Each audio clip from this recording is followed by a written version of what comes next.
ನಮಸ್ಕಾರ, ನಿಮ್ಮ ನಿಶಾ ಗೋಳೂರ್ ಬೆಂಗಳೂರಿಂದ. ಡಿಸೆಂಬರ್ 25 ಅಂದರೆ ನಿನ್ನೆಯಿಂದ ಯಾರ ಬಾಯಲ್ಲಿ ಕೇಳಿದ್ರು 45 45 45.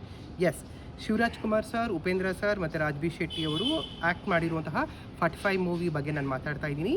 ನಾನು ನಿನ್ನೆ ನೋಡಿದೆ, ಅದ್ರ ಬಗ್ಗೆ ಎರಡು ಮಾತಾಡೋದಕ್ಕೆ ಇಷ್ಟಪಡ್ತೀನಿ. ಮೂವಿ ಅಂತೂ ನೆಕ್ಸ್ಟ್ ಲೆವೆಲಲ್ಲಿದೆ.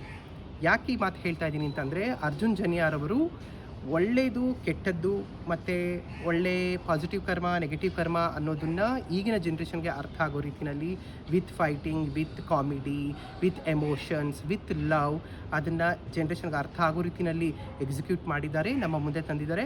ಫ್ಯಾಮಿಲಿ ಎಲ್ಲರೂ ಕೂತು ನೋಡ್ಬೋದಾದಂತಹ ಸಿನಿಮಾ 45. ನನಗಂತೂ ತುಂಬ ಇಷ್ಟ ಆಯಿತು. ಇದಕ್ಕೆ ನಾನು 10ಕ್ಕೆ 10 ಅಂಕ ಕೊಡ್ತಾ ಇದ್ದೀನಿ. ದಯವಿಟ್ಟು ನಿಮ್ಮ ನಿಯರೆಸ್ಟ್ ಥಿಯೇಟರ್ಗೆ ಹೋಗಿ ಈ ಮೂವಿನ ನೋಡಿ. ಇದರಿಂದ ಕನ್ನಡ ಫಿಲಮ್ ಇಂಡಸ್ಟ್ರಿ ಬೆಳೆಯುತ್ತೆ. ನಾನು ನಿನ್ನೆ ವೀಡಿಯೋದಲ್ಲಿ ಹೇಳಿರೋ ಥರ ನಾವು ಫ್ಯಾನ್ಸ್ ವಾರ್ಗಳನ್ನ ಮಾಡಬೇಕಾಗಿಲ್ಲ. ಯಾಕೆಂದರೆ ಮೆಜಾರಿಟಿ ಜನರಿಗೆ ತುಂಬ ಜನ ಹೀರೋಗಳು, ತುಂಬ ಜನ ಹೀರೋಯಿನ್ಸ್ಗಳು ಇಷ್ಟ ಆಗ್ತಾರೆ.